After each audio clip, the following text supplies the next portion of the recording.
Treasury Secretary Tim Geithner is in New York City today for an event at the Council on Foreign Relations entitled A Conversation on the Economy. It begins about an hour from now. Bloomberg President Doctoroff will be presiding, and this event is part of the C. Peter McCullough series on international economics. Dan is here with us in the studio. Dan, I can think of any number of people who would love to be in that chair, querying, interrogating perhaps Tim Geithner. What do you think people want to know most from the Treasury Secretary? Where you're going to be focusing your line of questioning? Where do you begin? I mean, the questions that he has to deal with are so numerous and have such enormous implications, whether it's the yuan, whether it is fears of inflation, whether it's slowing growth, whether it is the implementation of Dodd-Frank. I could go on and on and on. This guy has the hardest job in the world other than the president. Well, you mentioned, I mean, it's clearly an international crowd. You just hit on a lot of topics that are important to people all over the world. Also, you told us earlier, I mean, the last time that he was in front of this particular group was pretty much 2 years ago. So there's going to be a lot of temperature taking as well, right? What has changed? Well, you think about the changes. I think he was last speaking in front of this group on March 25th, 2009. We just heard the report about Ford earnings. The combined market cap of Ford and GM on March 25th, 2009 was $8 billion. Today it's over $100 billion. So, you know, part of it is what's happened over these last couple years. And by the way, an interesting question is, you know, you've got the president being perceived as anti-business. Given the success that we've seen in a lot of markets here, is that a fair perception? You point out the last time he spoke to the Council on Foreign Relations. I remember the speech distinctly because he said, he more or less told the crowd they're going to have to get used to the idea that the banks need to make money if the economy is going to turn around.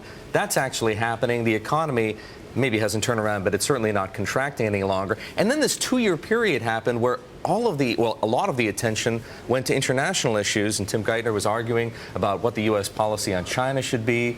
In many cases, he was right. The Chinese are allowing the yuan to appreciate. Do you think he's going to get any credit for that now that the attention has returned to the domestic economy? Well, you know, it's really funny. I think that's one of the really interesting questions is, do they get credit for it? Because a lot of the things that they said at the time have turned out to be true. But we still have a lot of problems in this country and in the global economy. Unemployment remains stubbornly high.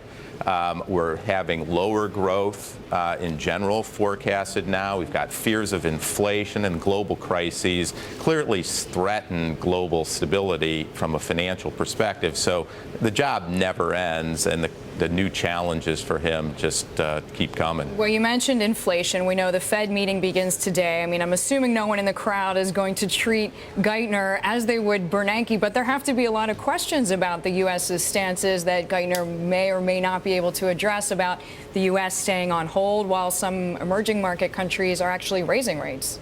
Well, that's a big question. Is U.S. policy actually creating bubbles in other markets, which ultimately will rebound to affect the United States? And we'll is it certainly hurting our economic policy and our perception worldwide? Are we being perceived as a global leader rather than acting in our own self-interest only? It's a very interesting question. Dan, a recent headline, it would seem targeted directly at the Treasury Department, was S&P's decision to put the U.S. credit rating on negative watch with a potential to downgrade it into something in AA territory. Tim Geithner told our colleague Peter Cook just a few days ago that the markets have responded to that already and brushed it off. Do you think the crowd is going to be as willing to tolerate that line of reasoning? I don't know about this crowd this morning, but it's a great question. You know, Secretary Geithner said no risk. The S&P report basically puts the risk at 1/3 over the next 2 years. Where's the? How do you rationalize those 2 points of view? All right. Dan, so good of you to join us here. Good luck with Tim Geithner. We're all looking forward to seeing what he has to say. Great. Thank you.